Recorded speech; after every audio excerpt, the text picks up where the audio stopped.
Estamos iniciando la semana y estamos bien y de buenas. Vamos a iniciar como todos los lunes con el doctor Ricardo Sheffield para que nos diga cómo están los precios de los alimentos y también de los energéticos, quién es quién en los precios. Y también le encomendamos, aunque fue pues con muy poco tiempo, de que investigara sobre los que cobran más que el presidente, porque se ampararon o porque no les importó lo que establece la Constitución. Entonces vamos a transparentar. Adelante. Muy buenos días, señor presidente. Muy buenos días a todas y a todos ustedes. ¿Quién es quién en el precio de los energéticos?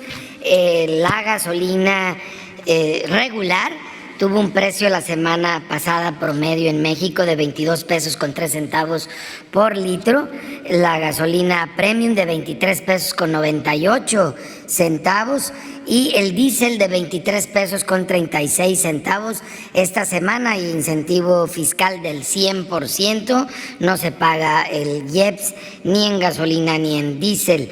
El corte del 21 de julio teníamos el precio internacional de la mezcla mexicana de petróleo en $95 con 18 centavos por barril. Las tres marcas que dieron más caro la semana pasada fue Akron, Redco y Winstar, mientras que las tres que fueron aliados de los consumidores fue Total, G500 y Orsan. Vamos a verlo ahora por las regiones. El precio más alto con el margen más alto lo encontramos para la gasolina regular en Solidaridad Quintana Roo, es de franquicia Pemex, 23 pesos con 57 centavos. Estos angelitos le están ganando 3 pesos con 39 centavos a cada litro, muy alto comparado con los 16 centavos que le gana franquicia Pemex, la misma franquicia, pero en Veracruz, 20 pesos con 65 centavos por litro. En la gasolina premium, el precio más alto con el margen más alto lo encontramos en Móvil, en San Pedro Garza García, en Nuevo León, 25.99 el litro, 3 pesos 49 centavos de margen, comparado con los 20 centavos de margen de franquicia Pemex en Baja California Sur, en La Paz, dando un precio en consecuencia más bajo, 23 pesos con 5 centavos el litro, precio al público. Por último, en el diésel, en franquicia Pemex, el precio más alto, 24 pesos con 77 centavos en Benito Juárez, Quintana Roo, en Cancún, con un margen de 3 pesos 17 centavos por litro, mientras que Móvil en Altamira, Tamaulipas, con un precio al público de 22 pesos 39 centavos, tiene un margen de 15 centavos. En el tema de verificaciones, recibimos a través de la app del litro por litro que las invitamos a que lo sigan utilizando. Tuvimos 304 denuncias, es el modo donde recibimos las denuncias en Profeco. Hicimos 338 visitas y o verificaciones. 2 gasolineras no se dejaron verificar, seguro no están dando litros completos. Esto fue en Marabatío, en Michoacán, Autoservicio Mirsot, y en Apaseo el Grande, Guanajuato. Allá mis paisanos en Prolongación Juan Aldama tampoco se dejaron verificar. Segurito están dando de menos en los litros. La gasolina regular, la más barata, sin tomar en cuenta el margen, 20 pesos con 29 centavos por litro en Soriana, en Tampico, Tamaulipas, 20.39 en franquicia Pemex en Altamira, Tamaulipas. Ahora precios bajos en Tamaulipas, muy bien. Más caras en Arcelia Guerrero, 24 pesos con 60 centavos por litro de franquicia Pemex y 24 pesos con 2 centavos en Buenavista, Michoacán. La más barata de la Premium, 21.89 de franquicia Pemex, también en Altamira, Tamaulipas, y 21.99 de Soriana en Tampico, Tamaulipas. Las más caras, Shell, muy pasados de rosca, en Naucalpan, Estado de México, 26 pesos con 79 centavos, pero muy buenas opciones alrededor. ¿Para qué ir allí? 26 pesos con 50 centavos de franquicia Pemex en Guadalajara, Jalisco.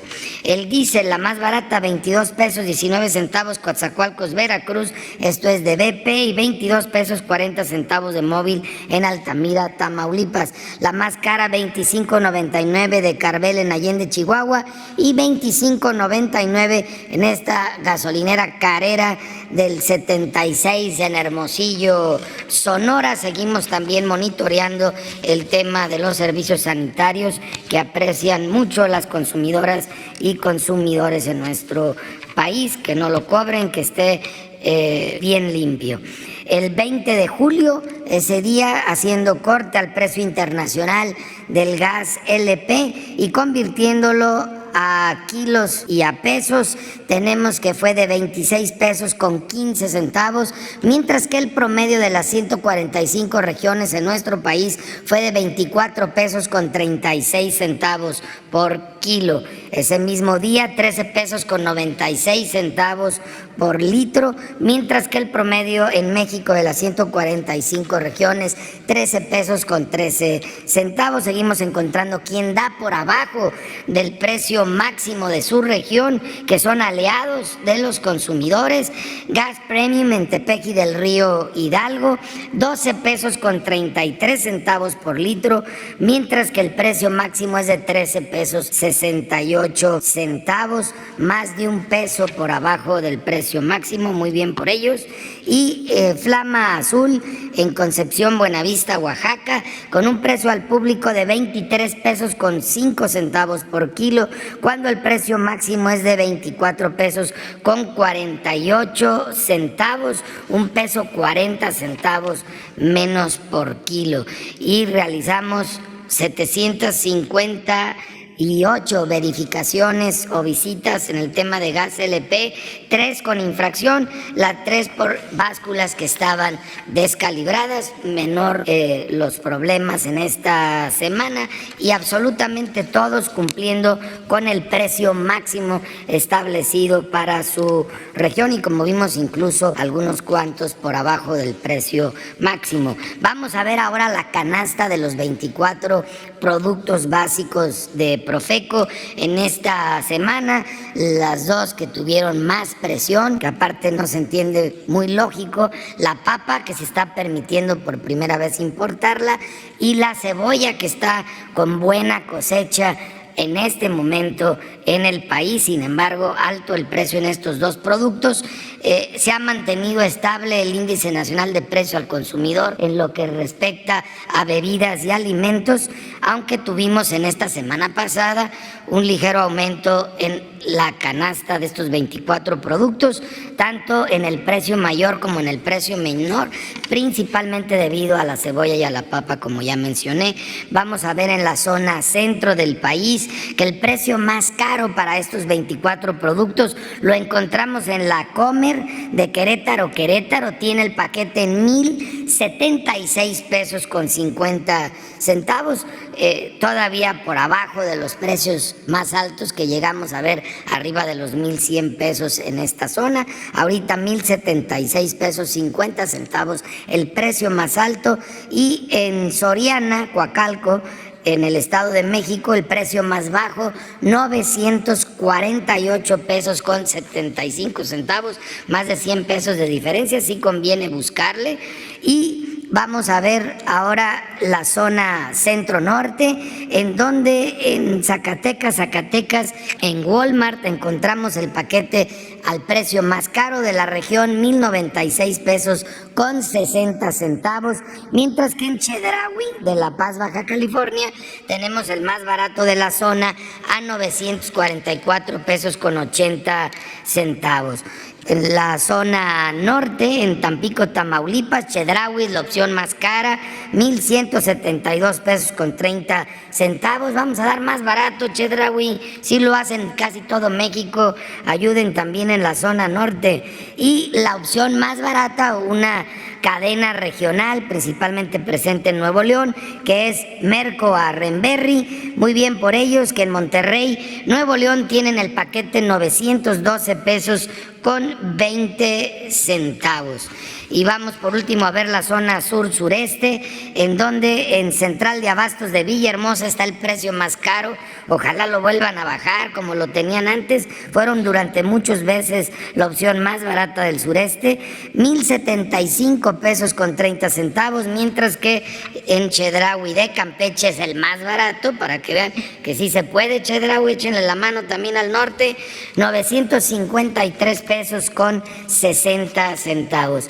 Y siguiendo las instrucciones del señor presidente, en lo que nos solicitó que analizáramos, hicimos el análisis basado 100% en fuentes públicas. Ahí tenemos las citas de todas las diversas páginas en las que cualquiera de ustedes puede hacer esta investigación, y ojalá más de un periodista se anime a echarme la mano para seguir investigando esto más a fondo, porque en algunos casos se pone más complicado que en otros.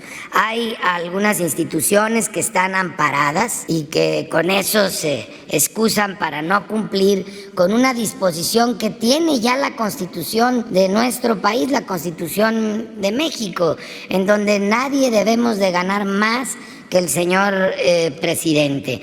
Y esas son COFESE, Banco de México, hoy deberían de poner el ejemplo los del Banco de México, INEGI, INE y el IFT, el de telecomunicaciones. Por eso los pusimos en dos columnas. Una columna en verde, que son los que cumplen con la ley, que cumplen con la Constitución, porque así está establecido en el artículo 6, ningún servidor público recibe una remuneración o retribución por el desempeño de su función, empleo, cargo o comisión mayor a la establecida para el presidente de la República en el presupuesto de egresos de la Federación. Entonces, vamos a ver los que cumplen y los que no cumplen. Es el mensual después de impuestos, el neto, el que realmente nos llega a la bolsa y no lo podemos gastar en lo que ocupemos gastarlo. Entonces, ese después de impuestos va incluido y prorrateado a lo largo del año, porque es mensual, el aguinaldo, la prima vacacional. Lo hicimos de esta manera porque en muchos lugares tienen bonos trimestrales, bonos anuales y muchas cositas curiosas que a final de cuentas pues es dinero que tú lo recibes como funcionario y lo puedes gastar en lo que quieras.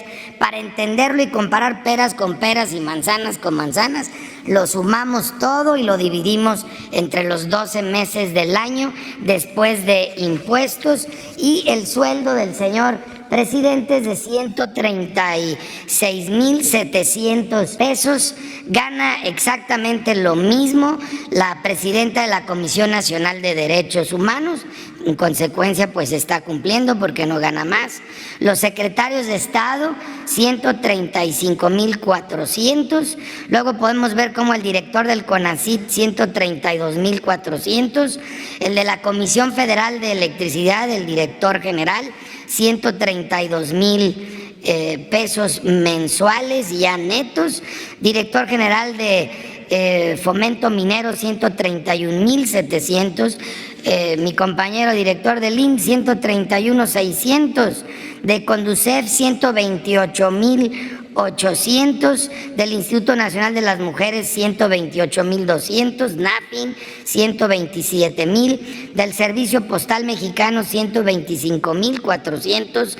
El director general de Pemex, de Petróleos Mexicanos, 125,400. Eso sí es de subrayarlo, porque es la empresa más importante que tenemos en México del gobierno, y esos sueldos estaban pero en la luna.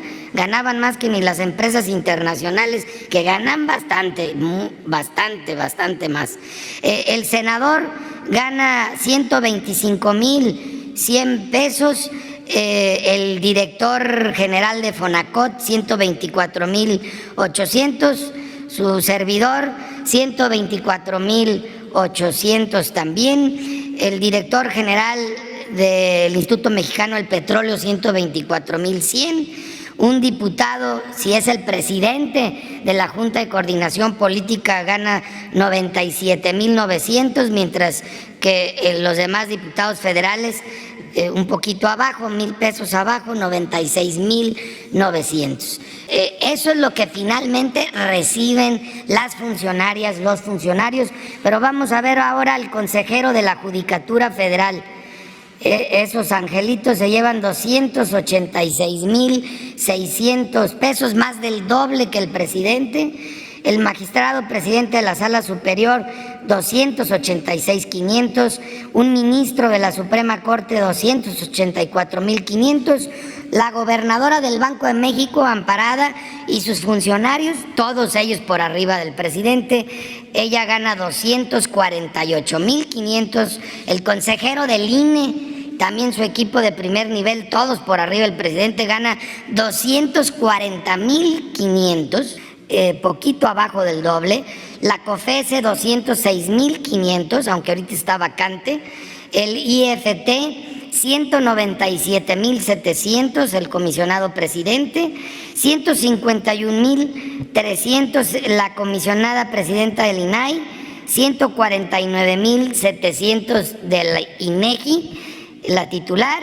146,600 el fiscal general de la República, ligeramente arriba del presidente, y también ligeramente arriba del presidente, el magistrado presidente del Tribunal Federal de Justicia Administrativa, amparados 5 instituciones. Y vamos a continuar, por instrucciones del señor presidente, indagando más a fondo en este tema para irles presentando las actualizaciones.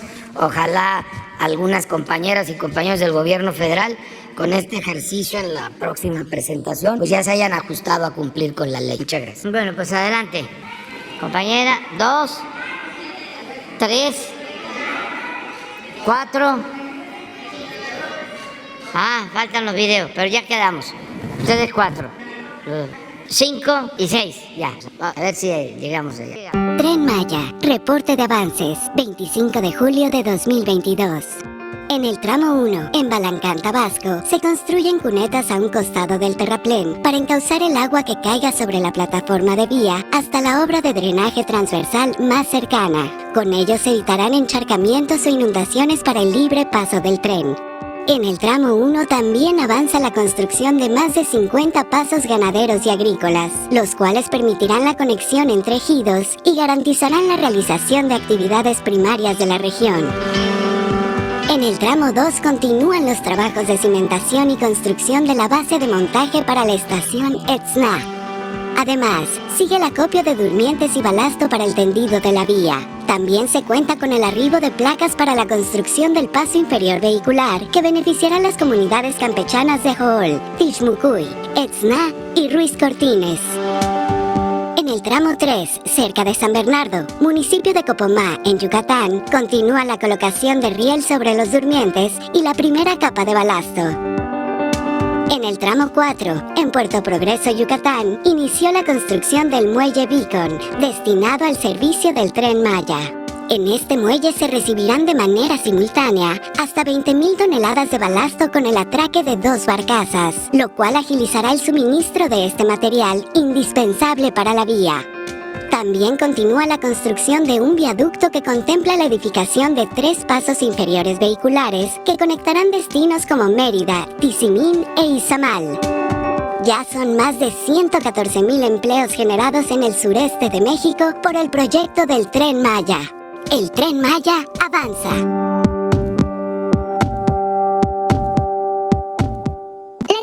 Nacional del Agua informa el avance en la construcción de la presa Santa María, Río Baluarte, Sinaloa. La presa tiene un avance físico del 57.2%. En la zona de captación del túnel 3 se continúan los trabajos de colocación y habilitado de acero de refuerzo y concreto, así como el revestimiento del túnel con un equipo denominado Jumbo. En la zona del cauce se realizan trabajos de carga, acarreo, colocación y compactación de materiales para el desplante de la cortina. En la Ataguía Aguas Abajo se continúa con los trabajos de excavación y colocación de material para la conformación de la pantalla plástica. En el canal de llamada del vertedor 1 se continúa con el barrenado y colocación de concreto lanzado, así así como con la colocación de acero de refuerzo y con el concreto en el canal de descarga. En el canal de llamada del vertedor 2 se continúa con la colocación de cimbra, acero de refuerzo y colocación de concreto hidráulico en muros de gravedad de las márgenes derecha e izquierda, así como con la colocación de drenes, concreto hidráulico para losa de piso y concreto para muros laterales. A la fecha, se han generado 3.890 empleos en la construcción de la presa. Listo. Bueno, adelante. Buen día, presidente. Montserrat Vargas de Publimetro. Señor presidente, hoy publicamos en nuestro diario acerca de una nueva estafa por internet en donde utilizan su imagen para cometer este delito. Están prometiendo dinero a las personas por medio de un presunto sitio que identificamos como tradersnews.com y bueno, al dar clic sale su imagen con una supuesta noticia de que usted renunció a la presidencia para dedicarse a invertir en criptomonedas. Usan declaraciones falsas con supuestas imágenes de noticias de medios como el Universal, entre otros. Y bueno, así buscan que la gente meta sus datos bancarios y pues ahí el fraude. Preguntarle, presidente, si su gobierno tomará acciones contra estos fraudes cibernéticos que bueno, pues están utilizando su imagen y su popularidad. Y bueno, ¿qué está haciendo principalmente el gobierno para combatir este delito? No sé si ya está interviniendo la policía cibernética en todo esto. Pues este delito va en aumento según datos de la Conducef. Preguntarle esto, presidente. Bueno, lo más importante es la información. Esto que hacemos todas las mañanas, la participación de ustedes, que son quienes recogen los sentimientos de la gente y aquí se informa y mucha gente se entera. Donde quiera que voy, me dicen, no me pierdo las mañaneras. Muchísima gente ve este diálogo circular. Entonces, informar a la gente que no se dejen engañar, que no les cometan fraudes. Cualquier cosa nosotros lo damos a conocer aquí, que se informen. Nosotros no nos metemos a negocios privados, los únicos negocios que nos interesan son los negocios públicos. Eso que quede claro. Y como antes, saber leer el periódico, no creerles todo, saber escuchar la radio, no creerles todo, saber ver la televisión, no creerles todo. Y en estos tiempos, saber interactuar en las redes sociales y no creerles todo. Estar muy atentos, pendientes, avispados y consultar más de una fuente, cerciorarse. Hay muchas mentiras falsas en redes sociales y en general.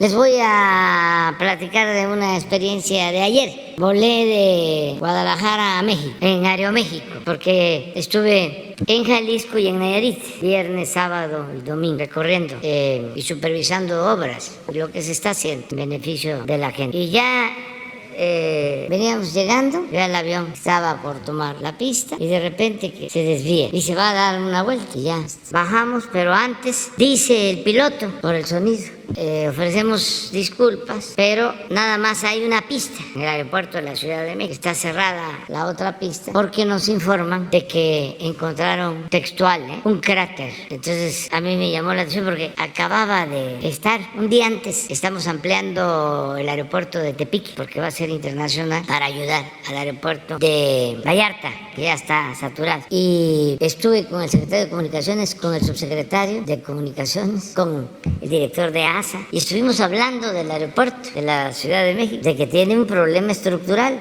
desde que lo construyeron. Hubo ahí un fraude. La terminal 2 tiene hundimientos, además de que el terreno no era el más adecuado, no es más adecuado. Y eso que está más cerca del Peñón, del cerro. Imagínense donde querían hacerlo, en el lago de Texcoco. Bueno, hacen la Terminal 2 y no tiene sostén y se hunde o está emergiendo la estructura. Entonces tenemos que buscar la forma de apuntalarla con columnas por cuestiones de seguridad. Pero hablábamos antier de que teníamos que tener cuidado porque hay toda una campaña en contra del gobierno de los que no pudieron atracar con lo del aeropuerto de Texcoco y no se les pasa el coraje, y hay muchos que no aceptan que se haya cancelado la construcción del aeropuerto en el lago de Texcoco y se haya construido el aeropuerto Felipe Ángeles. Entonces nosotros no queremos forzar nada porque sabemos que el aeropuerto Felipe Ángeles es un gran aeropuerto y que se tiene que ir usando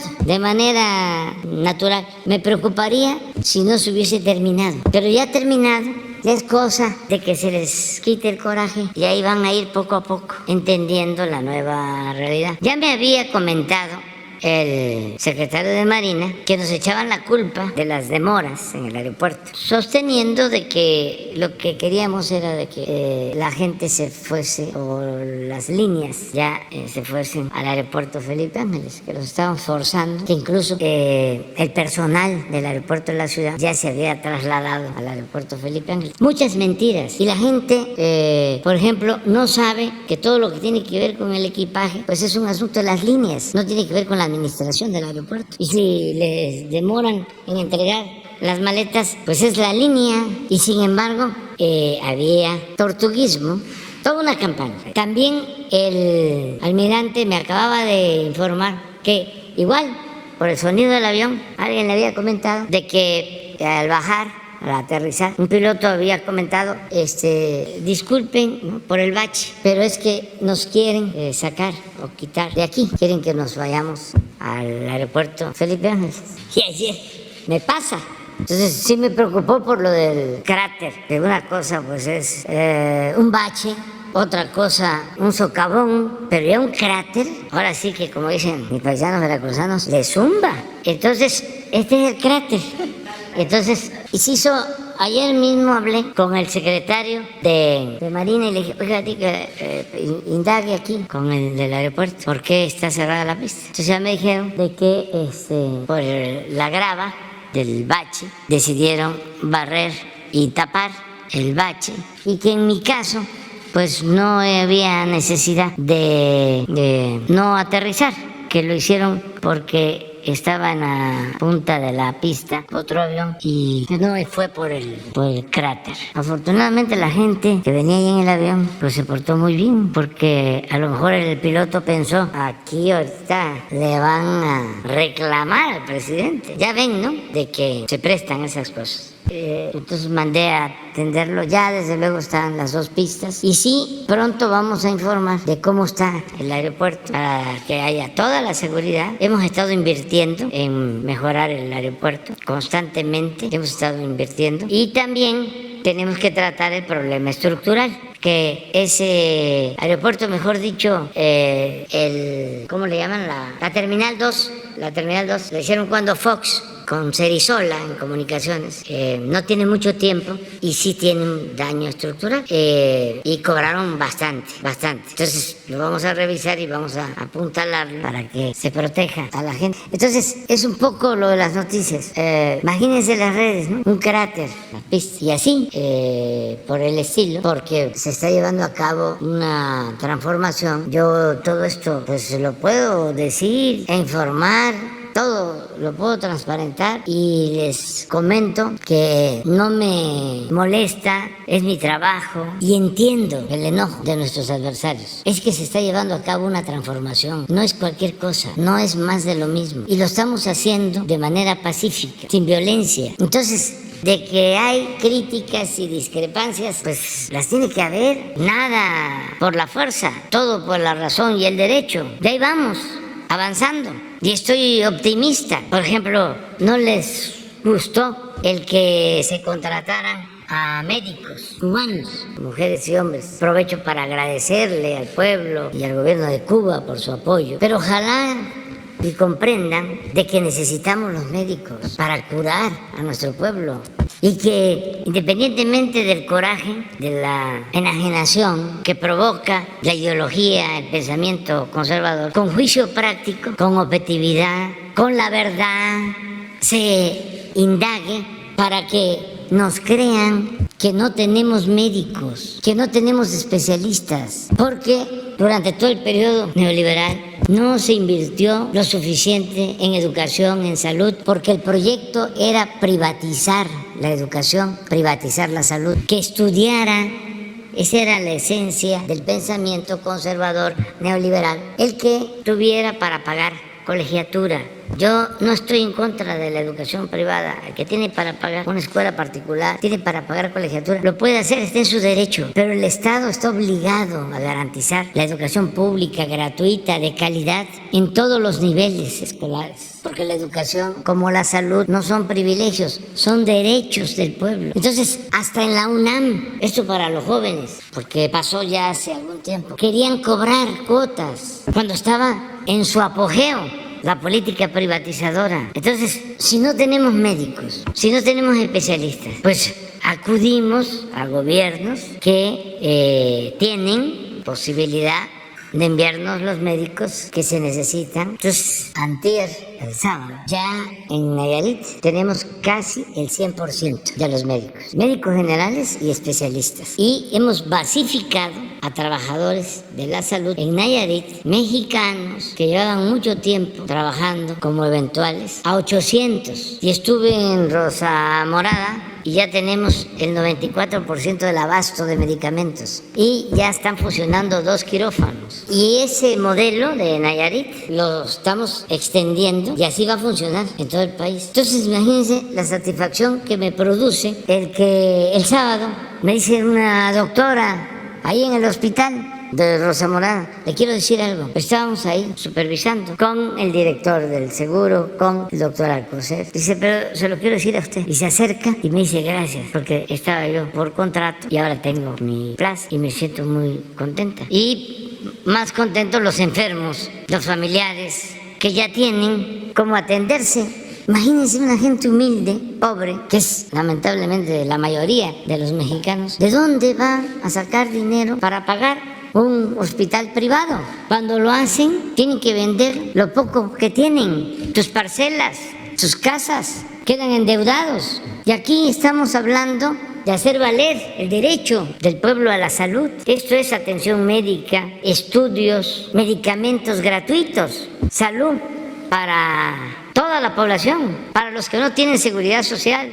Entonces, la crítica que porque contratamos, y reitero, agradezco al gobierno de Cuba, al pueblo hermano de Cuba, por este apoyo. ¿Ustedes creen que me va a afectar, que me va a desmoralizar, que va a ser mella en mi propósito de contribuir en la transformación de México como lo estamos haciendo millones de mexicanos? Claro que no. Es como decía Ponciano Arriaga, entre más me golpean, más digno me siento. Entonces, no hay que creer todo lo que dicen, aprovechar para también decirle a la gente que se cuiden, porque llegan estafadores a decirles vamos a establecer o instalan, así era antes, cajas de ahorro y vamos a pagar un interés del 20%, del 30%. Bueno, hacían fraude así hasta en el gobierno,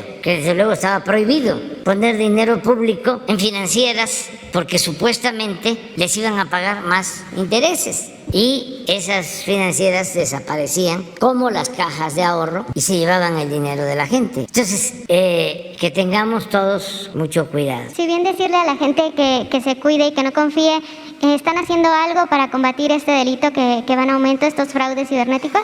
Sí, la Fiscalía atiende las denuncias que se presentan y aquí también estamos pendientes y se manda todo a la Fiscalía. Okay. Por otra parte, presidente, y ustedes también, ¿no? La Guardia Nacional nos apoya muchísimo, la Policía Cibernética. Okay. La semana pasada publicamos también un reportaje acerca de escuelas que se encuentran en inmuebles rentados. Tan solo en la Ciudad de México hay 9 escuelas en casas adaptadas de particulares y por las cuales la Autoridad Educativa Federal en la Ciudad de México pues está pagando una renta mensual. Esto pues tras el caso viral que de una primaria en donde niños estuvieron por más de 10 días tomando clases en la calle. Preguntarle acerca de este tema, si se está hablando con la Secretaría de Educación Pública acerca de esto, de dejar de rentar inmuebles para las escuelas públicas y bueno, pues ya darles espacios propios. Preguntarle sobre esto, presidente. Sí. Gracias. Nos das la información porque no puede estarse rentando para tener una escuela, pero sí creo que suceda todavía, por eso es importante que nos des la información. Sí, es como las oficinas de gobierno. Claro, se rentan. algunas escuelas ya tienen más de 50 años pues rentando bajo esta práctica, presidente. Sí, lo vemos, pero hay que procurar que se tengan escuelas propias. Y hay en la ciudad y en todo el país muchos terrenos y se tiene presupuesto para las escuelas. Es un programa prioritario. La escuela es nuestra. La gente no se puede decir que la escuela es nuestra si se está rentando. Y es el principal programa que tiene el gobierno para mejorar las instalaciones educativas. Entonces, por eso sí nos importa lo que estás planteando. Claro, les comparto la información. Gracias, Sí, presidente. muy bien. Buenos días, presidente. Buenos días, procurador. Shaila Rosagel, corresponsal del Grupo Gili, El Imparcial de Sonora, La Crónica de Mexicali y Frontera de Tijuana. Presidente, preguntarle su opinión sobre la encuesta nacional de seguridad pública urbana que publicó el INEGI la semana pasada. En esta encuesta dice que en junio de este año el 67.4% de la población de 18 años y más todavía considera inseguro vivir en su ciudad, a pesar de que ha ido bajando el homicidio doloso. Pues continúa esta percepción. La encuesta precisa que el porcentaje representa un aumento estadísticamente significativo en relación al porcentaje registrado en marzo de este año, que fue de 66.2%, es decir, que creció 1 y cacho por ciento. En la encuesta también sigue la policía estatal y la preventiva municipal calificada baja, menos del 50%. En la gente que considera que son muy efectivos o algo efectivos para prevenir el delito. Por ejemplo, en la policía estatal el 48.5% considera esto de que son efectivos, y en el caso de la municipal todavía más bajo, es 42.9%. En este sentido, preguntarle qué se hace ahorita con los gobiernos locales para mejorar las policías, sería mi primera pregunta. Sí, pues se va avanzando poco a poco, y en efecto una cosa es la realidad y otra cosa es la percepción, pero también ya la percepción es otra, hay más confianza, ayuda mucho el que no se permita la impunidad, eso nos ayuda bastante, pero todavía tenemos que seguir trabajando para reducir más la incidencia delictiva y que la gente lo advierta más.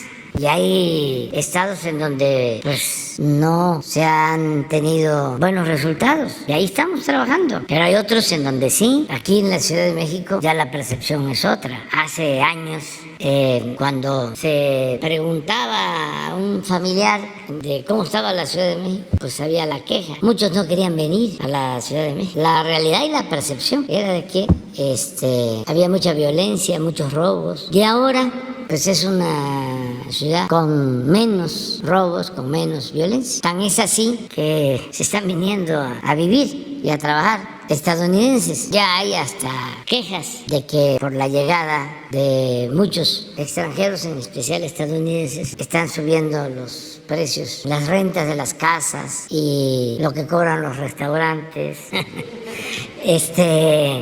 Pero tiene que ver con la seguridad.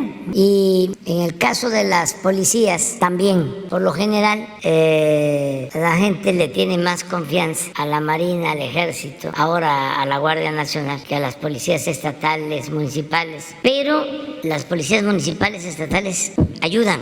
No todas están echadas a perder. Hay muchas policías municipales, estatales. Y lo mejor es el trabajo coordinado. Las mesas de seguridad, por ejemplo, hoy en todo el país, a esta hora, terminando esta conferencia, están reunidos gobernadores, la mayoría, los comandantes de zonas militares y navales, están los representantes de la Fiscalía, los de Seguridad Pública. Lo que hacemos nosotros de 6 a 7 de la mañana, ellos lo replican. Y hay gobernadoras, gobernadores que tienen asistencia a esas reuniones de más del 90%, que no fallan, y ahí están todos juntos. Eso ha ayudado muchísimo. Entonces yo espero que sigamos avanzando. Mi informe o mi conclusión al día de hoy es que vamos mejorando en un tema muy difícil. Yo tenía preocupación porque no bajaba la incidencia delictiva. Bueno, desde el principio hemos bajado la incidencia delictiva en general. O sea, ahí podemos poner la cifra de delitos del Fuero Federal. Y desde que llegamos ha habido una disminución. Pero lo que me preocupaba más y me ocupaba más eran homicidios. Desde que llegamos, este es fuero federal y son cifras oficiales, datos de la Fiscalía, del INEGI. Sin embargo, y de estos, si vemos secuestro, hoy que estuvo con nosotros Claudia Sheinbaum, nos dio a conocer de que se liberaron a personas que estaban secuestradas y que fue una cosa importante porque llevaba mucho tiempo la ciudad sin secuestro y eran personas que las secuestraron en estados de la República y las trajeron aquí y aquí se les liberó, pero este es el resultado en secuestro. Sin embargo, vemos homicidios. A ver, pon homicidio, de favor. Y es hasta ahora que me está dando más tranquilidad, de que empezó a reducir. Y ahí vamos, desde luego, tenemos que seguir todos los días. Hoy hablamos de que no se debe de perder la decisión, no se debe de diluir la decisión de lo territorial, de la estrategia territorial, de las instalaciones o cuarteles de la Guardia Nacional en las distintas regiones del país. Por ejemplo, entre más cuarteles y elementos de la Guardia Nacional hay en Sonora, en los distintos puntos, mejor, porque eso es un refuerzo. No es lo mismo la policía municipal que la guardia. El caso de la policía municipal pues está más expuesta. Viven ahí los elementos, ahí viven sus familias. El caso de la guardia pues es una corporación que pueden estar un mes, 2 meses y se mueven. El policía está ahí. Además, muchas veces no cuentan con el personal suficiente ni con los elementos. En cambio, en un cuartel de la guardia mínimo son 120 elementos. Entonces, por eso ya llevamos como 250, 260 cuarteles, pero vamos a dejar 500 esparcidos en todo el territorio, con cerca de 160,000 elementos de la Guardia Nacional. Y lo que queremos es que aunque aumente mucho la afluencia de migrantes, pues que se cuide que no salgan los elementos de los cuarteles de la Guardia Nacional a atender esa urgencia, sino que se procure que ellos siempre estén en el territorio. No es de que hay un problema en Caborca y movilizamos elementos de las Fuerzas Armadas o de la Guardia Nacional para Caborca, pero dejamos descubierto Cajeme o el norte de Sinaloa, Ahome, ¿sí? O Guasave. No, que se tengan elementos en Caborca, instalaciones, y es lo que se está haciendo en todo el país. Gracias, presidente. En una segunda pregunta, ante el inicio del próximo ciclo escolar, la semana pasada daban datos durante el pulso de la salud que en la vacunación contra COVID de niños de 5 a 11 años va el 20% y en los más grandes, en los adolescentes, más del 60%. Preguntarle cuál es el objetivo para el regreso a clases en la vacunación de los menores de edad, si se va a lograr tener a la mayor parte vacunada de los niños de 5 a 11 años, dado que va el 20% apenas, o sea, si han platicado qué objetivo se tiene para finales de agosto que inicia el ciclo en este grupo de edad. Pues mañana tenemos el martes de la salud y le vamos a pedir al doctor Hugo que nos informe. Hoy tenemos reunión, como todos los lunes, de salud a las 5 de la tarde con todo el sector y mañana informamos, si te parece. Gracias, presidente. Y ya por último, lo de la regularización de autos chocolate. Ya en septiembre culmina esta regularización. Preguntarle qué opina de cómo ha ido este programa y qué va a pasar con los autos ilegales que no se logren regularizar para esta fecha. Y también recordarle que quedó pendiente que venga el secretario Ebrard a platicarnos sobre el tema de las visas, de lo que se logró en los acuerdos de Estados Unidos. Sí. Gracias. Sí, vamos a informar esta semana sobre cómo se va avanzando en la regularización de los vehículos, nos comprometemos a eso, y también informar si ya Hacienda transfirió los fondos a los estados para atender baches, socavones y cráteres. Y le vamos a pedir también a Marcel que venga y nos informe. ¿Sí? Hay que ver lo de los carros. Sí, pero ya que nos informen, puede ser Rosa Isela. Y si ya transfirieron los fondos. Y lo de Marcel para lo de las visas temporales de trabajo, que informe sobre eso, sobre el comunicado conjunto de la visita a Washington. ¿Qué se logró? ¿Cuáles fueron los compromisos? Que venga mañana o pasado. También que lo informe Rosa Isela en esta semana. Ahí hacemos un llamado respetuoso para que no esperen a que esté venciendo el plazo, porque suele pasar eso, de que se deja al final, a lo último. No estén ahí pensando que va a haber ampliación también. Ya hay que hacer el trámite y hay tiempo para eso. Gracias, señor presidente. Buenos días aquí a los colegas. Demián Duarte, del Sonora Power. El Sonora Power es la revolución que llegó del norte. Y bueno, señor presidente... Se nota, pues. Sí, pues es que la presencia aquí sonorense siempre es muy nutrida, ¿no? Pero gracias. Señor presidente, bueno, de hecho es importante y yo le quiero manifestar lo siguiente. Mire, estamos nosotros como periodistas, y al menos es mi experiencia y puedo hablar por la mía en particular. Hemos estado estos años pues presenciando y participando aquí en un ejercicio inédito de apertura, de comunicación, de libertad de expresión y de democracia. A todos se nos permite el acceso, todos pasamos por un proceso de acreditación y la verdad es que esto, gústeles o no a algunos, bueno, pues ha marcado un ritmo en lo que es la transformación. Se entiende el ruido, se entienden los señalamientos, porque esto está cambiando y bueno, atendiendo lo que comentaba usted al inicio de la conferencia, es precisamente esto que tiene que ver con la transformación, pues obviamente que causa incomodidades a muchos, ¿no? Entonces, en ese sentido, reconocerle y bueno, insistir en esto que usted ha dicho, ¿no? El periodismo también implica tomar partido, tomar posiciones y en ese sentido, bueno, creo que muchos de los que estamos aquí lo hemos hecho, ya sea en un sentido o en el otro. Nosotros estamos con usted y con el proyecto transformador, señor presidente, así que un gusto estar aquí. Señor presidente, bueno, tengo un par de temas que le quiero plantear. Mire, en el caso particular de Sonora, yo le comentaba en la última visita que tuvo en nuestro estado, tenemos una situación con los municipios mineros, en particular estoy hablando de Álamos, la tierra aquí de mi compañera Chayla, de Cananea, de Nacozari, también del caso de Caborca, pero hay otros municipios como San Javier, como Zaguaripa, que tienen o tuvieron en el pasado el disfrute de los recursos adicionales que les entregaba el famoso Fondo Minero. El asunto es que en muchos de estos municipios se comprometieron muchas obras y proyectos en el 2017, obras y proyectos que lamentablemente quedaron inconclusos. En el caso, por ejemplo, del municipio de Álamos, al que les refería, quedaron obras pendientes por 17 millones de pesos, aprobadas incluso por el comité, autorizadas, que sin embargo se quedaron a la mitad. En el caso de Caborca, que también lo tengo documentado, hay obras pendientes por 5 millones de pesos. En Cananea se quedaron también obras a medias, en Nacozari, también en Zaguaripa. Y entonces, bueno, se entiende que hubo un cambio a partir del ejercicio del 2018, que estos recursos se asignan para el tema de las escuelas.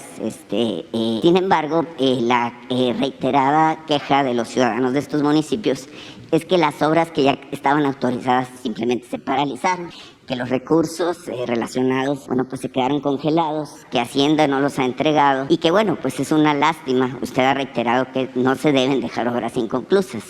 Entonces, en ese sentido, la pregunta, señor presidente, es si habrá espacio para que usted dé instrucciones a la Secretaría de Hacienda para que se suministren, válgame, los recursos pendientes y que las obras en estos municipios, que estoy seguro que ocurre lo mismo en Zacatecas y en otros estados mineros, bueno, pues puedan ser concluidas. En ese sentido, pues es importante su posicionamiento y su respuesta, señor presidente. Sí, estamos trabajando con ese propósito. Y en el caso de Sonora, es considerable la inversión federal para el Estado. Ayer escribí un texto sobre toda la inversión en Nayarit, que estoy seguro nunca el gobierno federal había invertido tanto en Nayarit. Y así lo puedo decir en otros estados, yo creo que casi en todos los estados, en cuanto a inversión de la federación, en todos. Y Sonora va a tener, ya está recibiendo inversión federal excepcional. Y ahí tenemos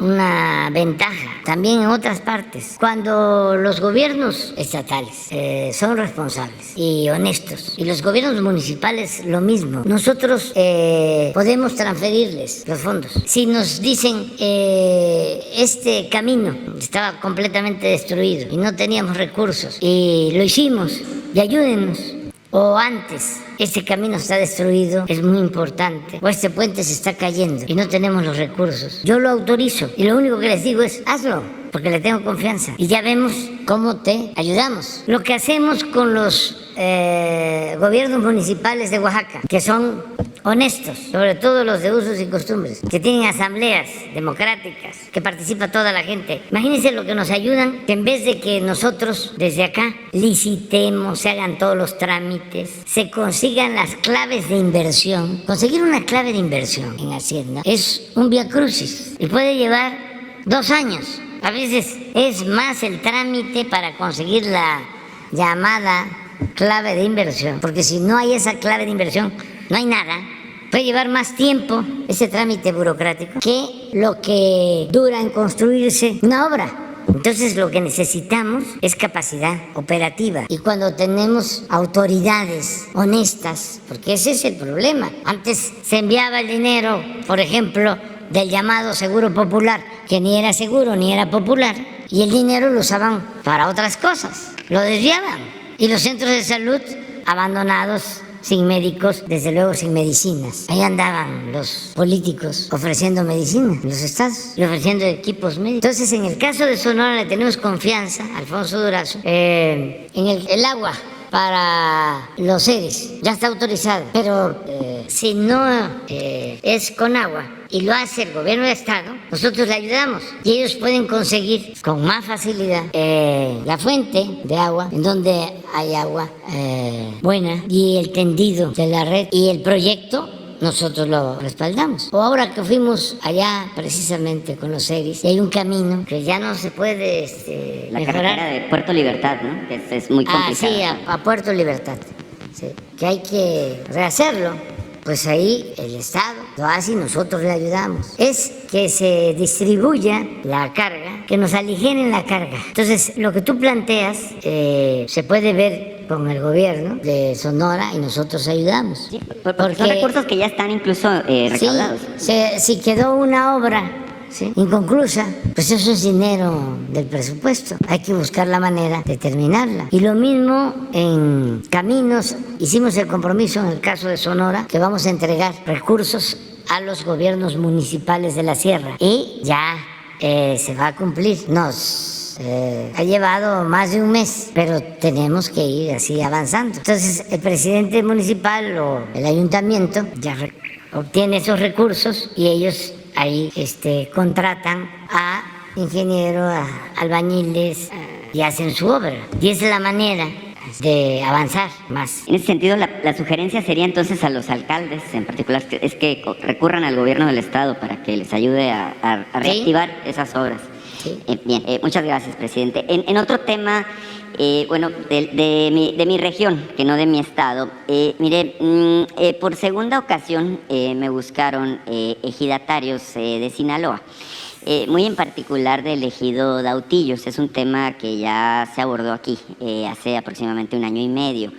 El tema es que los ejidatarios de Dautillos están, muy preocupados en específico porque, atendiendo a sus instrucciones, ya los atendió el Tribunal Agrario.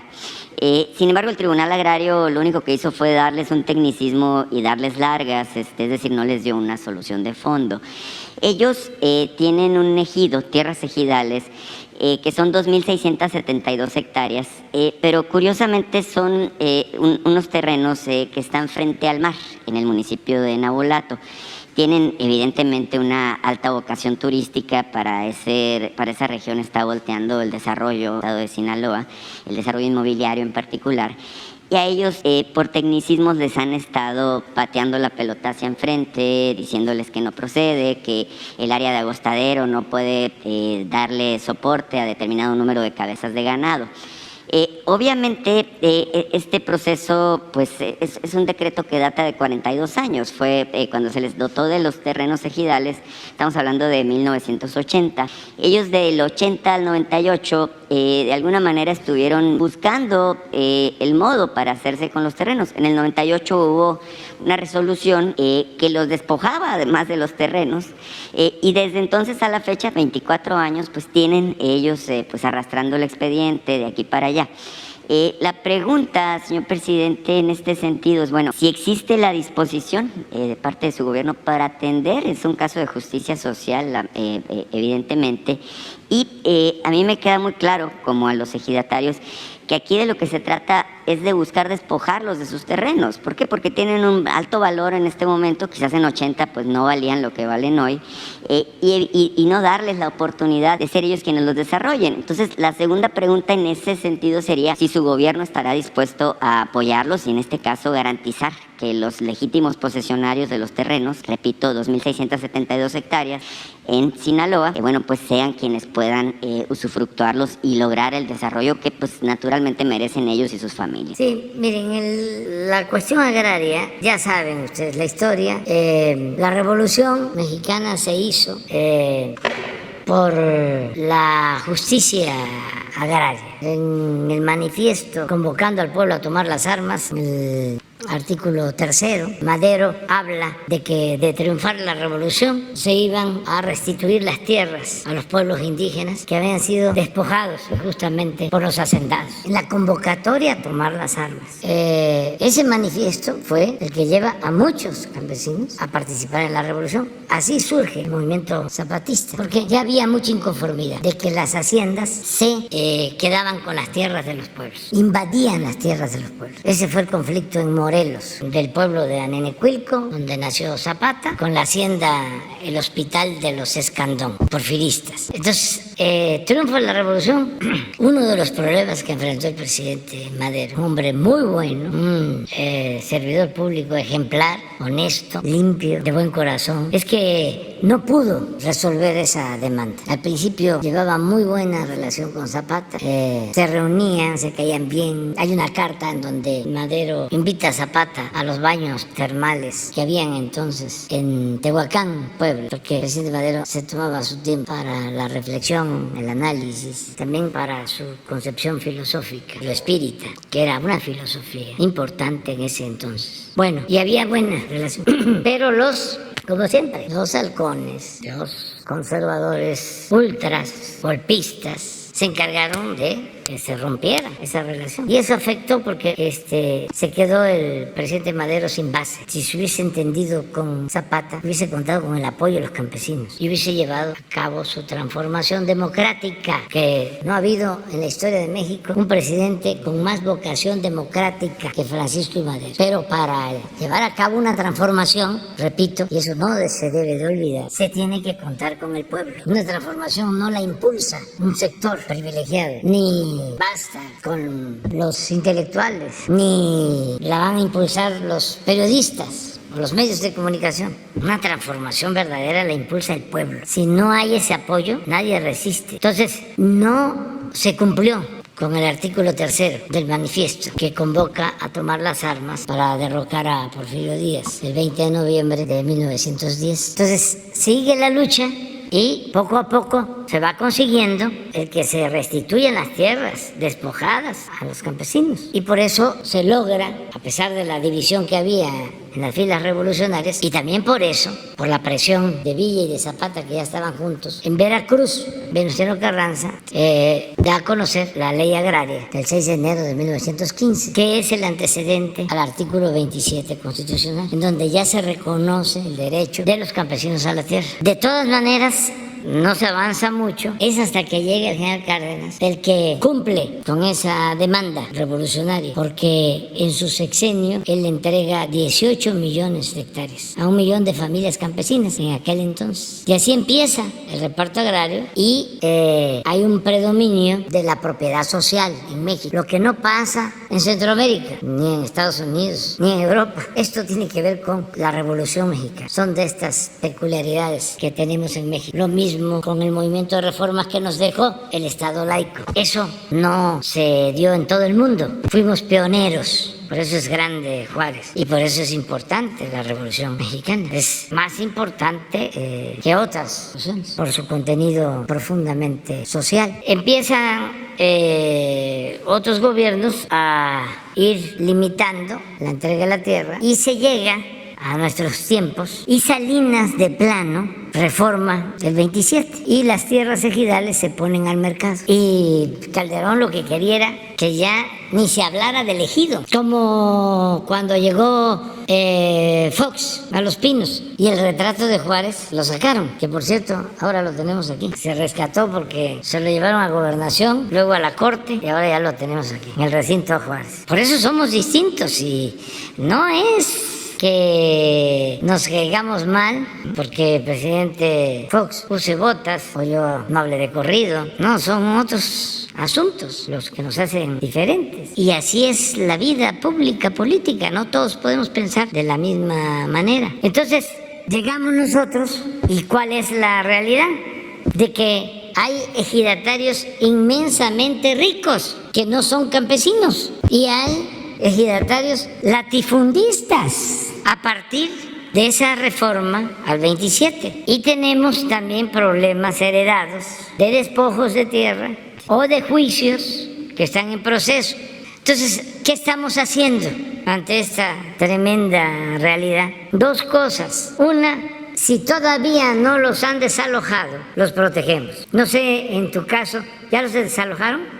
No, de hecho, los terrenos están solos. Por eso, pero ellos viven ahí, tienen la posesión. Ellos están en posesión de los terrenos. Bueno, eso se nos facilita, porque los protegemos. Antes no había protección. Todas las autoridades actuaban en contra de los campesinos, dueños originarios de las tierras. Entonces, nos das el dato bien para cuidar que no los despojen. Y el otro problema que tenemos, que también es muy delicado, es donde ya se llevaron a cabo los despojos. Entonces tenemos casos de varios ejidos, comunidades, que nos están pidiendo que intervengamos para reparar los daños en Oaxaca, en Chihuahua, en Nayarit, en todos lados. Entonces estamos buscando acuerdos, conciliando, pero se requiere apoyar con indemnizaciones, o sea, necesitamos recursos. Entonces vamos viendo dónde, si se puede medir, se requiere más y vamos priorizando para ir utilizando los recursos. Por ejemplo, tenemos un conflicto en Oaxaca de dos pueblos grandes, Sola de Vega y San Vicente Coatlán, problema agrario de décadas. Resuelven en última instancia en la corte a favor de Sola de Vega y los de Coatlán pues no aceptan la resolución. Y ahí en Coatlán pasa el camino, la carretera de Oaxaca a Puerto Escondido, una carretera que estamos construyendo, que la habían dejado tirada y que nos va a ayudar a que de Oaxaca a la costa, de Oaxaca a Puerto Escondido, se dan 2 horas y no 5 como ahora, o 6. Pero nos tapan la brecha porque quieren que se les resuelva su problema agrario. Entonces ya no es un asunto legal porque se supone que ya es una cosa juzgada. Sin embargo, está el problema. Como se trata de pueblos pobres, tanto uno como otro, no es el caso de un cacique que despoja a campesinos, sino acá son 2 pueblos con la misma situación de pobreza. Entonces ahí estamos haciendo un trabajo de conciliación porque han habido muertos, o sea, son de esos conflictos agrarios de mucho tiempo y ya vamos avanzando. Y yo espero, porque seguramente me van a estar viendo ahora o ya escucharon, que se llegue al acuerdo y ahí vamos a usar una indemnización, es decir, del presupuesto público vamos a usar recursos para reparar posibles daños y arreglar el conflicto. Pero así como tenemos muchos. ¿Y qué hacemos? Pues vamos poco a poco y también de acuerdo a nuestras posibilidades económicas, sin olvidar de que el presupuesto, como siempre lo decimos, es dinero del pueblo y lo tenemos que cuidar. Entonces eso, se les respeten. Porque son pobres, pues, son pobres entre los pobres de Sinaloa. Entonces lo que quieren es trabajar la tierra. Sí, vamos a ver cómo está el proceso legal y los vamos a ayudar. Quedamos en... Gracias, presidente. Dalila Escobar, de Proceso. Preguntarle primero sobre el tema que tiene que ver con el Tren Maya. Ya sabemos, bueno, usted había mencionado el tema de la seguridad nacional. Es un asunto con el que se está tratando de avanzar en las obras para terminarlas hacia diciembre de 2023.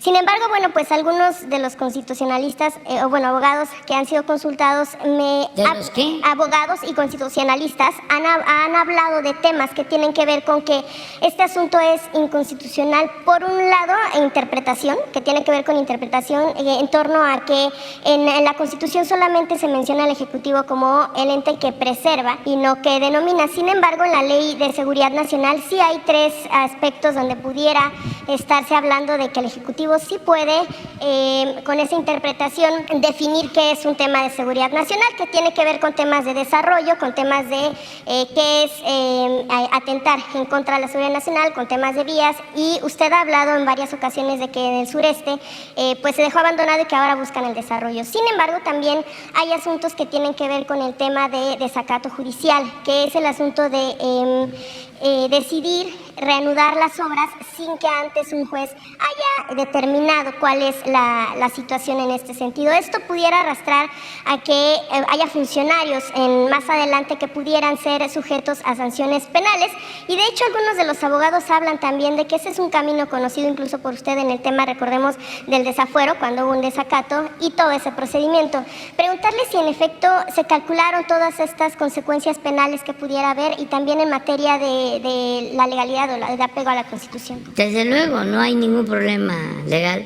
Lo que se está haciendo es darle continuidad a una obra pública importantísima que fue sujeta a una consulta de todos los habitantes. Se hizo consulta con todos y todos estuvieron de acuerdo, la mayoría, y se ha cumplido con todos los procedimientos. Sin embargo, hay un grupo mafioso, político, opositor, encabezado por Claudio X González y por Ramón Cosío, que fue ministro de la Corte, y por una señora que estuvo de asesora con Krill, María Amparo Casal y otros que pues están en contra de nosotros desde hace tiempo.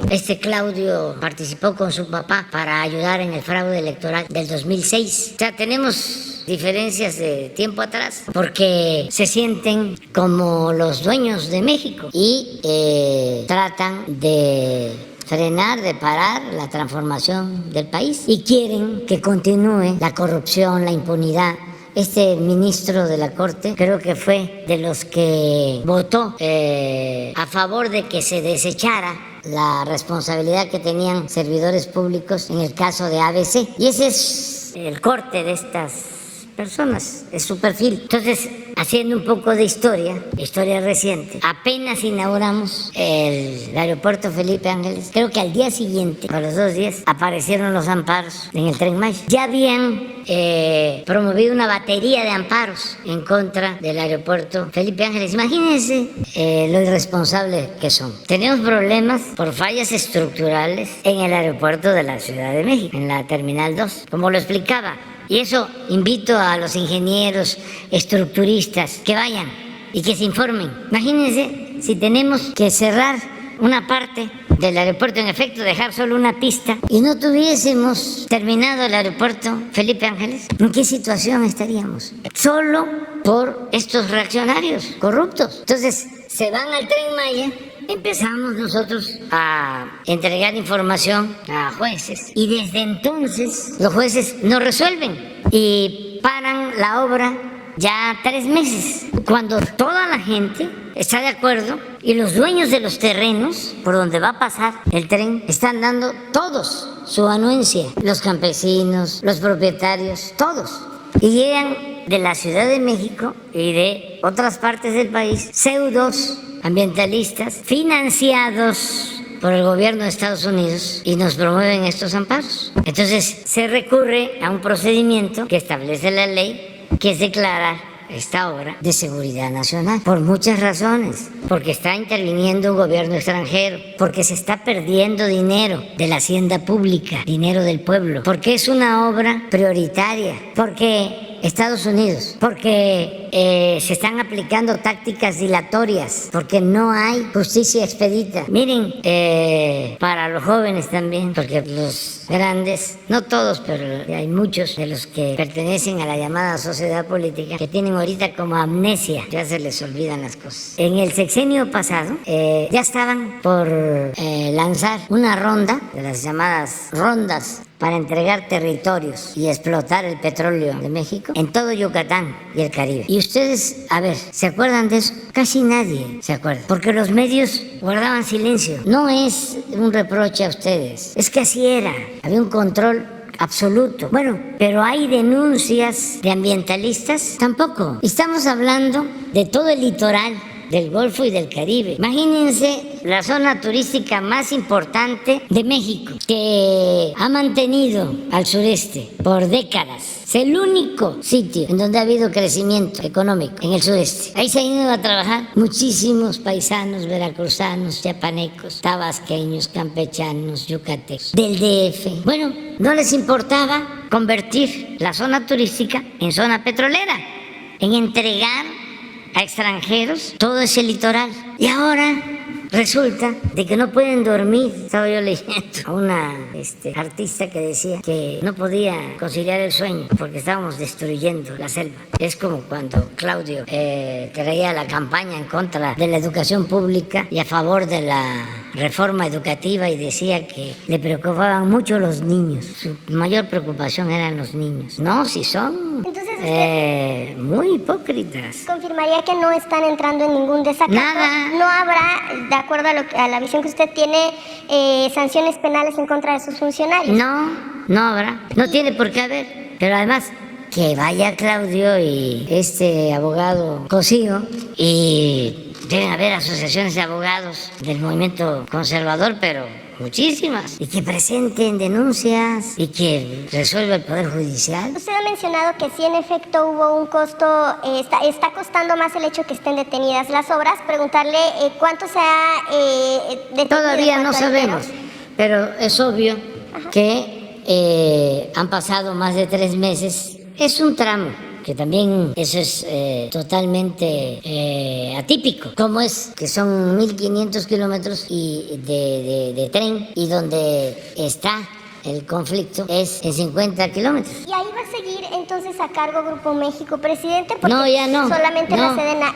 No, ahora ya es un asunto de seguridad nacional y como tal se está trabajando. ¿La indemnización que se le tendría que dar a Grupo México se ha cuantificado? Todavía no, pero ya tomamos esa decisión. Sobre este tema, finalmente, presidente, sabemos que en el sureste mexicano sí en efecto se está aportando pues todas estas presupuestos, programas, desarrollos y demás, pero también es una zona en donde últimamente pues casi cada semana pasa alguna balacera, ha habido asesinatos de extranjeros también. Sí, ¿Cómo van a lograr precisamente emparejar el hecho de la certidumbre? Tenemos mucho cuidado en esa zona y en todo el país, y les puedo probar que en el sureste es donde tenemos menos delitos. Aún con la presencia de estos grupos delictivos, al menos en Quintana Roo. Sí, ahí es de todo. El sureste, donde tenemos más problemas, es en Quintana Roo, porque hay que contextualizar, llegan 18 millones de turistas, son 600 vuelos que llegan y salen del aeropuerto de Cancún. Entonces, estamos hablando de un centro turístico muy importante. Yo estoy muy agradecido con la gente de Quintana Roo, originaria de Quintana Roo, que se ha portado muy solidaria, muy fraterna, y le ha dado oportunidad de trabajo a mucha gente de otros estados. Es un estado muy fraterno, un estado que tiene una historia gloriosa, porque ahí se quiso acabar, exterminar a la población indígena. Ahí estuvo, fíjense, Huerta reprimiendo indígenas mayas. Ahí obtuvo el grado de general. Acumal se llama, el pueblo que quemó, cerca de Playa del Carmen. Y fue cárcel Quintana Roo. Los dirigentes del movimiento obrero, de las huelgas, sobre todo de Río Blanco, estuvieron presos allá. Era la Siberia tropical y pues nadie resistía por las enfermedades y por el maltrato y la represión cuando el porfiriato. Y fíjense, ahora es el paraíso, es una cosa única en el mundo por su mar turquesa, sus selvas, monte alto, lagunas, cenotes, sitios arqueológicos, un paraíso. Entonces estamos ahí trabajando también para que los que lleguen a Cancún puedan introducirse y conocer más sobre el paraíso mexicano, que es el sureste, que puedan introducirse en el Tren Maya hasta Chiapas, pasando por Yucatán, por Campeche, por Tabasco. Estos reaccionarios a lo mejor va a pasar tiempo, ya no voy a estar yo en estos menesteres, pero se van a ir a subir al Tren Maya. Presidente, en otro tema, bueno, que también tiene que ver con cuestión de seguridad, el tema de Caro Quintero, se hablaba también de, bueno, pues ya un freno a la extradición, también el tema de que puede tardar este procedimiento del reclamo que está haciendo Estados Unidos para que allá se pueda enfrentar este pendiente que tiene también con la justicia de Estados Unidos por Kiki Camarena. Pero preguntarle si en México si estaría, ya se lo han preguntado, pero si estaría pues por agilizar de alguna manera este trámite, o si existe la incertidumbre de que si se va Caro Quintero para Estados Unidos pueda haber tal vez que se pueda relacionar esta situación por que está siendo investigado en Estados Unidos con el actual director de la CFE, Manuel Bartlett. Recordemos en aquel momento de la tortura de Kiki Camarena, pues él era secretario de Gobernación, incluso hay algunos documentos, hay algunos escritos, hay informes que mencionan que incluso él estuvo presente en esa tortura. ¿Hay esta incertidumbre de que pueda ser llamado a la justicia de Estados Unidos el propio Bartlett? No sabemos todavía, es un proceso legal que se va a seguir, se va a continuar y hay que esperar. Nosotros no actuamos de manera ilegal y no hay impunidad. Aún así se ha llamado Bartlett, ¿ustedes estarían dispuestos a que él pueda colaborar con la investigación pues a tantos años de haber... Es que es adelantar vísperas, es que tengan nota ustedes en el proceso, que es un periódico, una revista muy sensacionalista. No nos adelantemos, vamos a esperar. Y aprovecho para transmitir mi solidaridad a Hans, no está aquí, y a otros periodistas que son tratados como paleros por los conservadores. No debe de preocuparles eso, para nada. Presidente, Filomeno Mata, bueno, antes, Francisco Zarco escribía a favor del presidente Juárez y él fue legislador cuando la transformación de la reforma y era un extraordinario periodista. Presidente, sí. Filomeno Mata escribía a favor de Francisco y Madero y él convocó junto con Madero, siendo periodista, a crear el partido antirreeleccionista. O sea, el que un periodista participe, simpatice en una causa no es ningún delito. No, siempre y cuando sea periodista, presidente, porque No, el asunto es que es muy sencillo levantarse y aplaudir. Esa es la visión de proceso. Y fíjate que ni siquiera de ahora, de siempre. El periodismo no debe ser afín al poder. Sí, eran mis diferencias con don Julio. ¿Sí? Como siempre, con todos los presidentes. Con don Julio. No, antes. Don Julio, mi gran amigo, un extraordinario periodista. Carlos Fuentes llegó a decir que era el Francisco Zarco del siglo XX. Y yo con don Julio, con todo mi cariño y respeto, no coincidía en eso, porque él decía que el periodismo no tenía por qué tomar partido. Y yo sostengo que sí. Cuando veo que hablan de que son independientes, me dan desconfianza. Presidente, y los que pueden ser que sean independientes del pueblo, no del poder. Entonces, el hecho de que se asuma una postura y que no siempre se esté de acuerdo y se pueda hacer un cuestionamiento. Y nosotros no pedimos a nadie que se subordine. En una ocasión hubo una diferencia por un artículo de Zarco y el presidente Juárez se deslindó. Dijo, yo reconozco al señor Francisco Zarco, lo estimo, hemos formado parte de un movimiento, pero yo soy presidente de México y tengo una postura y un criterio. Y cuando quiero, no necesito transmitir con otros mi pensamiento. Lo hago de manera directa. Entonces, ¿por qué digo esto? porque es como el mundo al revés. Los más corruptos que siempre han estado sometidos al poder, ahora les llaman paleros a los que defienden el proceso de transformación. Tampoco es extraño. En el porfiriato, la mayoría entregada al régimen, tanto los intelectuales como los periodistas. Bueno, se atrevieron a hacer la campaña en contra de Madero. Ellos crearon las condiciones para el asesinato de Madero y estuvieron con Huerta, los intelectuales y los periodistas. Hay un hecho de Díaz Mirón, gran poeta en su tiempo, pero también eso hay que tomarlo en cuenta, ¿no? Gente que es consecuente en un tiempo y se cansan y abandonan sus convicciones y se vuelven reaccionarios, pero además esos son los peores, son los que albergan más coraje, odio en contra de los que continúan siendo consecuentes, porque se están viendo en el espejo. Hay casos de ese tipo, de gente que no resiste, que no mantiene sus convicciones y cambian y se enojan y se lanzan muy fuerte en contra de las transformaciones. Esto es así de los que inician un proceso consecuente y luego traicionan o se traicionan a sí mismos. Entonces, esa campaña de esta semana que pasó de Palero, que porque la compañera Reina aquí habló, y tampoco es problema, si hasta se lo dije, aquí cualquiera puede expresarse, cualquiera. Me insultan Aguilar Camín, los expresidentes, constantemente, no pasa nada.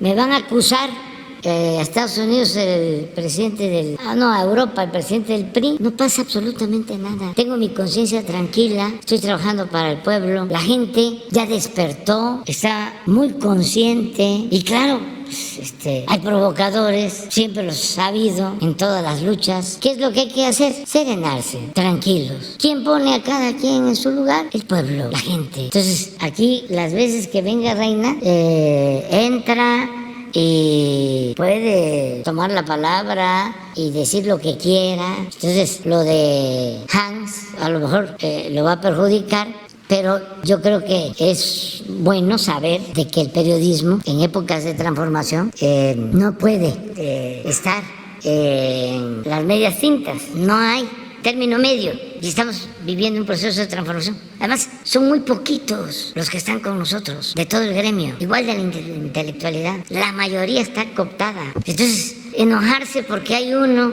2, 3, 5, cuando existen grandes empresas mediáticas que manejan miles de millones de pesos, porque una gente, 2, 3, expresa un punto de vista. No, vamos a seguir adelante y, como comentaba yo, afortunadamente la transformación se está llevando a cabo de manera pacífica. No hay problema de nada. Y amor y paz. Presidente, si me permite un comentario, porque estábamos hablando de Bartlett. Justo de lo que mencionaba, si Reina contestó así fue porque comenzaron a hostigarla aquí, nada más. Y otra cosa, comentarle, presidente, sí, aquí entramos reporteros es para ejercer nuestro oficio que hemos ejercido desde hace muchísimos años. Es muy sencillo que alguien entre y aplaude, ya con eso se le reconozca como periodista. Parece que no debería de ser así, porque si aquí habláramos de afinidades y se cayeran máscaras, habría muchas sorpresas. Pero bueno, por ese lado, presidente. Por otro lado, que quería ocupar yo el tiempo, también un asunto realmente relevante, lo que tiene que ver con el tema de la violencia en contra de las mujeres, precisamente. Y ya lo mencionaban en un planteamiento que yo quería hacer incluso desde la semana pasada, algunas de las compañeras hicieron a bien mencionarlo.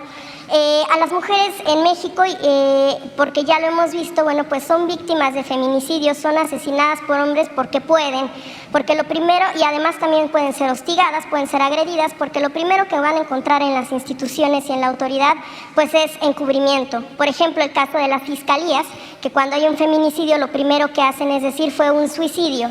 Las personas que han avanzado en investigaciones, los mismos familiares que han echado mano de de sus propios recursos, como el caso de Devani, bueno, pues han encontrado al final del camino que precisamente no se trató de un asunto de suicidio. Por ejemplo, en el caso también de Devani, pues si ella murió o la asesinaron después de varios días de desaparecida, fue porque la Fiscalía de Nuevo León no hizo su trabajo. También en el caso de Luz de Jalisco, bueno, pues sale un gobernador a decir que no hay medidas que alcancen para proteger a una mujer, tampoco hizo su trabajo.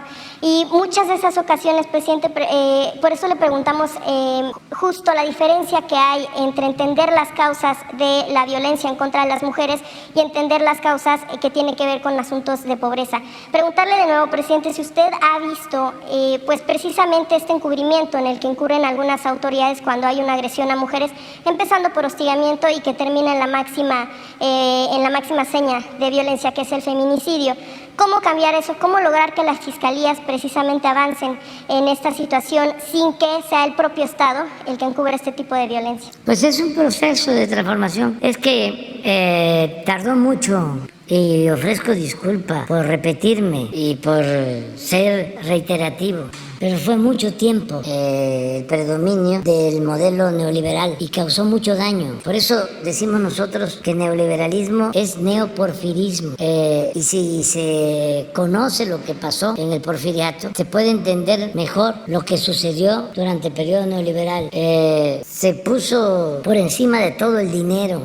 No les importaba el pueblo. Le diría que ni a proceso le interesaba el pueblo. Le interesaba confrontar al poder. Es como la iglesia progresista, que le interesaba el análisis de la realidad, pero no cambiar la realidad, no transformar la realidad. Entonces, todo eso fue permitiendo una descomposición social, una decadencia. Tolstoy decía, un gobierno que no representa y se preocupa por el pueblo no es más que una banda de malhechores. Eso fue lo que predominó durante todo el periodo neoliberal. Y gracias a las culturas de nuestro pueblo, a los valores culturales, morales, espirituales, no pudieron acabar con todo. Y también gracias a millones de mexicanos que luchamos por esa transformación, que no nos dimos por vencidos. ¿Ha hablado usted, presidente, con mujeres que integran el gabinete que atienden temas de feminicidio para entender la diferencia de las causas y justo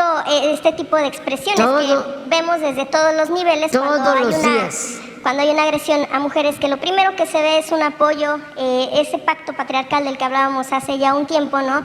Apoyo de hombres a hombres que agreden a mujeres en distintos niveles. Pero aquí no se practica eso. Yo no practico eso.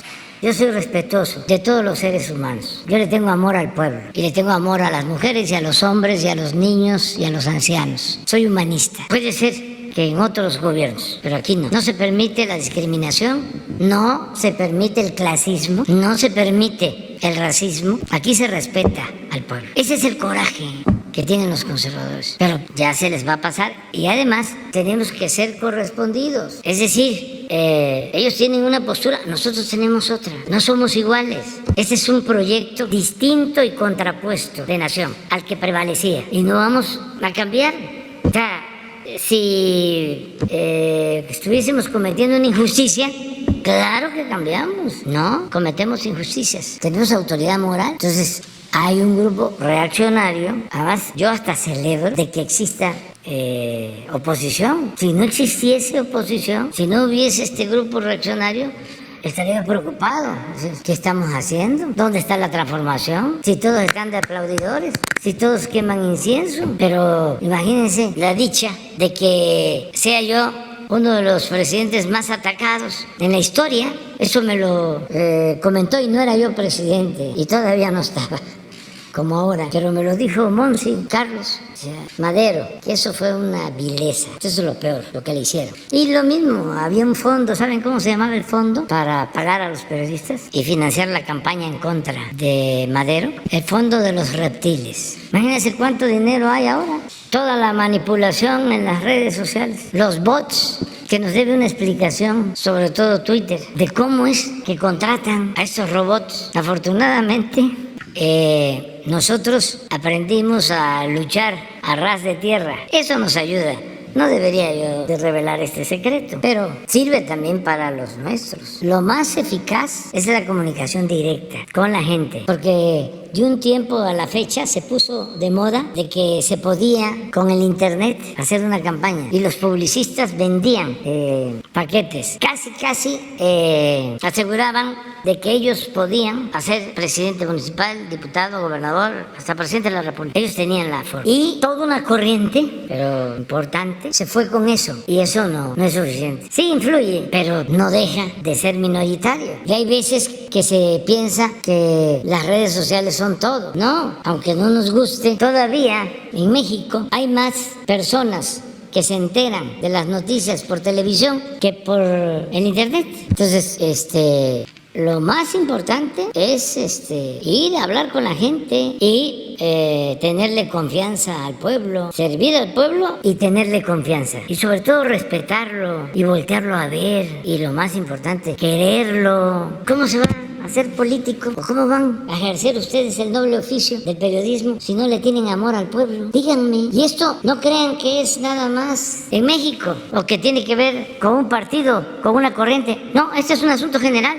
En todo el mundo se desprecia al pueblo y por eso no se cuenta con el apoyo de la gente, ni periodistas. Me refiero a medios, que va a estar la gente gastando para estar comprando un periódico que dice puras mentiras o que está al servicio de explotadores, de corruptos, o la gente va a estar apoyando a políticos que lo único que hacen es fingir con discursos supuestamente de avanzada, muy progresistas, pero sin autenticidad, sin convicciones, sin amor al pueblo. Esos, sean del partido que sean, puede ser que engañen una vez, 2 veces, pero no van a engañar siempre. Entonces, en el caso que me preguntas, nosotros siempre vamos a estar haciendo justicia a las mujeres, a los niños, a los adultos, a los hombres, a todos. Es nuestra responsabilidad y es un asunto que tiene que ver, por eso hablaba de la discriminación y hablaba del racismo y del clasismo. Tiene que ver con las convicciones. ¿Cómo es el conservador? Su característica principal, la hipocresía, una doble moral siempre, un doble discurso. Es cosa de que observen cómo tratan a sus trabajadores, trabajadoras domésticas. Su manera despótica de actuar, de humillar. Eso es el conservadurismo. La manera como maltratan a los meseros, de pena ajena. Es como si va uno a un restaurante con una persona de esas, es como para salir y decirle al mesero, oye, te ofrezco disculpas, porque tienen actitudes muy racistas. Pero el que quiera ser así es libre, y el que quiera defender al bloque conservador corrupto es libre. Nosotros no vamos a obligar a nadie, sea quien sea. O sea, oye, que es un medio de información muy importante, no conviene pelearse. No, claro que nos peleamos si no estamos de acuerdo. Lo mismo que ustedes hacen, igual. Es la réplica, son mensajes de ida y vuelta. Y ahí nos vamos y no pasa nada. Y ya sabemos que vamos a hacer el proceso en contra, como el Reforma, como el Universal, como a los conductores de radio, de televisión, pues ya lo sabemos, ya lo damos como un hecho. Pero además, no nos conviene quedar bien con ellos. ¿Por qué no nos conviene? Y en esto sí voy a ser materialista, porque nos cuesta. Y yo prefiero que tengan los jóvenes becas a pagar publicidad, o a que me apoyen para que yo les tenga que dar contratos en donde me van a cobrar 2, 3, 4, 5, 10 veces más de lo que vale una obra. Pero a cambio de eso, sus conductores de radio y de televisión van a estar diciendo, ya bajó de peso el presidente, ya no tiene canas, ya no tiene el pelo como un algodón, ya habla de corrido, ya no se come las heces. Yo creo que ya está empezando a hablar inglés. ¿No? Y ay, pero qué sentido del humor, poner a Chicoche. ¿No? Se quedan ya para mañana.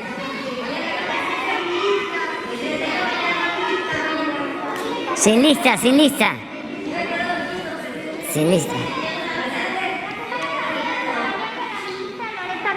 Sí. Platicamos. Pues la felicité porque su resolución del proyecto eléctrico fue extraordinario. Me comentaba que incluso va a ser un libro, porque la historia es sencilla, la cuento en breve. Los entreguistas vendepatria querían desaparecer a la Comisión Federal de Electricidad y a Pemex, y querían dejarle el mercado eléctrico y el mercado petrolero, sobre todo la venta de gasolinas y de diésel, a las empresas extranjeras, darle marcha atrás a lo que hizo el general Cárdenas y a lo que hizo el presidente López Mateos. Entonces arreglaron todo el marco legal con ese propósito. Nosotros estamos llevando a cabo una política distinta. Queremos rescatar a Pemex y queremos rescatar a la Comisión Federal de Electricidad, porque sentimos que estas empresas públicas son fundamentales para que el pueblo no pague más de manera excesiva las gasolinas, el diésel y la luz, para decirlo así de manera clara. Si estas empresas desaparecen y solo se quedan las particulares, nos pasaría lo que está sucediendo en otros países, que no hay control de precios, aunque les dé coraje a nuestros adversarios. Voy a recordar que la gasolina en México es más barata que en Estados Unidos y que en Europa, y el gas lo mismo. Bueno, ¿qué hicimos? Llevamos a cabo una reforma a la ley eléctrica, y los conservadores de aquí, defensores de las empresas extranjeras, como no ganaron la votación de la reforma eléctrica, presentaron una controversia constitucional para que se declarara inconstitucional la ley eléctrica aprobada. Y para que se declarara inconstitucional se necesitaban 2/3 partes de los votos de los ministros de la Corte.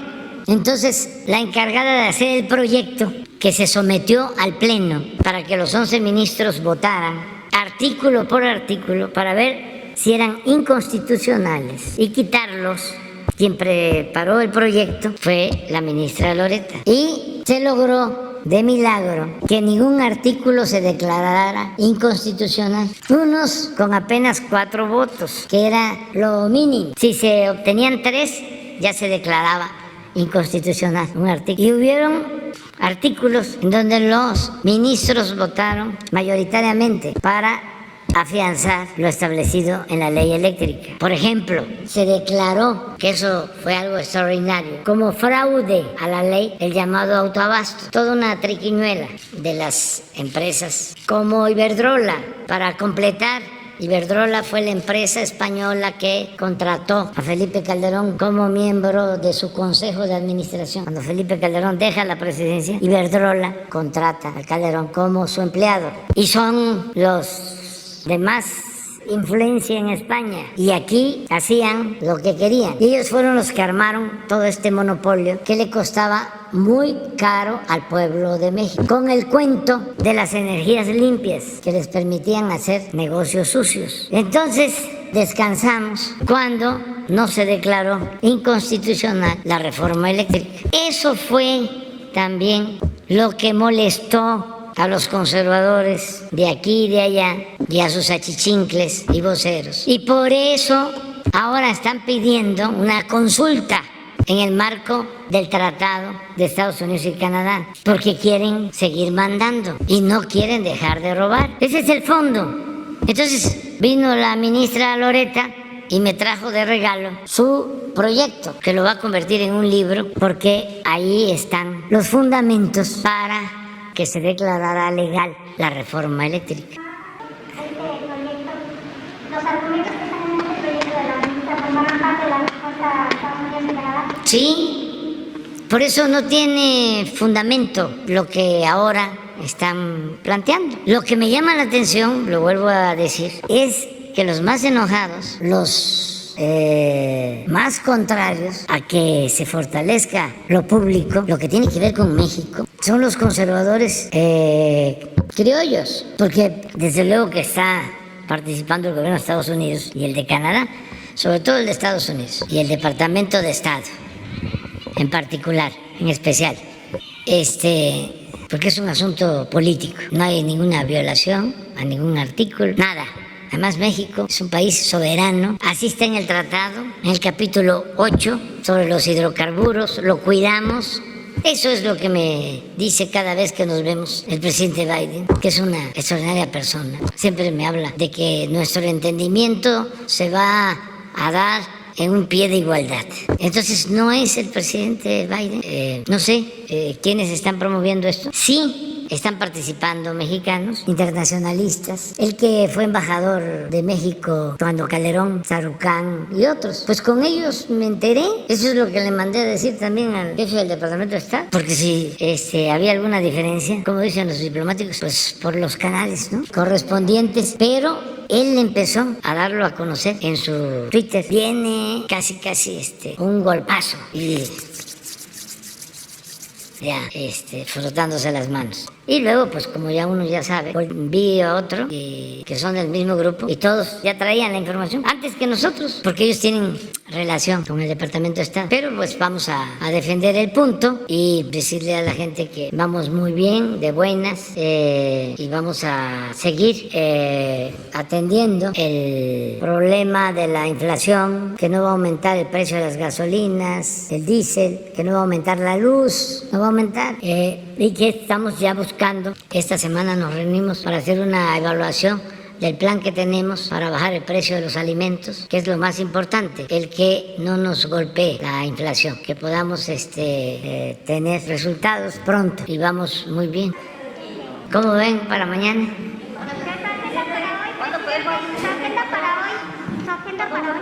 La agenda para hoy. Salud.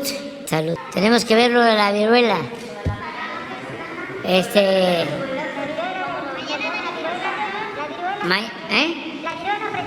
Mañana.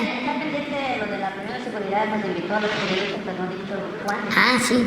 Pónganse de acuerdo. Que vaya. Nada más tiene que ser, pues, sí, no, pero no todos, sino 5, una semana, 25, de lunes a viernes, que estemos aquí. Pues me gustaría que fuese la semana próxima. ¿Saben por qué? Porque está fuera el secretario de la Defensa. Entonces quiero que esté, o sea, porque está el subsecretario, que es lo mismo en cuanto al cumplimiento de la responsabilidad de la Secretaría, pero quiero que sea como es siempre. ¿Quiénes nos reunimos? Rosa Isela, que es la secretaria de Seguridad, y ella es la que conduce el gabinete. Está el secretario de Gobernación, está el asesor Lázaro Cárdenas, está el almirante Ojeda con su jefe de Estado Mayor, está el general secretario Luis Crescencio Sandoval González con su jefe de Estado Mayor, está Encinas, de los permanentes, Marcelo Ebrard, el comandante de la Guardia Nacional. Los lunes, y cuando hay algo especial que nos importa tratar con la ciudad, la doctora Claudia Sheinbaum, pero los lunes todo el tiempo. Hoy estuvo y ella da el informe de lo que pasa aquí en la ciudad. Les puedo decir que ayer se detuvieron unos talamontes en Tlalpan, que hay que cuidar los bosques. Estela Ríos, la consejera jurídica. Ricardo Mejía, subsecretario de Seguridad. Y los invitados. Por ejemplo, los lunes, él es invitado. Los que van a exponer o tienen algo que tratar, cuando el tema central es atención a migrantes, pues llega Francisco Garduño. Los martes, todo el equipo de salud. Y así. Entonces, están invitados, es interesante todo el proceso. Comienza con el reporte o el parte de todo lo sucedido en las últimas 24 horas en el país, todos los delitos y los casos más complicados. Entonces sí les va a interesar el procedimiento que tenemos, y esto se replica en los estados y ayuda mucho, porque ¿qué pasaba antes? Bueno, primero no se hacía. Yo creo que se reunían cada semana, cada 15 días. No había coordinación. Marina actuaba por su cuenta, la defensa por su cuenta. Ahora no, ahora estamos todos juntos. Ahí. Voy al Tren Maya, a la supervisión del Tren Maya. Bueno, ya, nos vemos. Dios.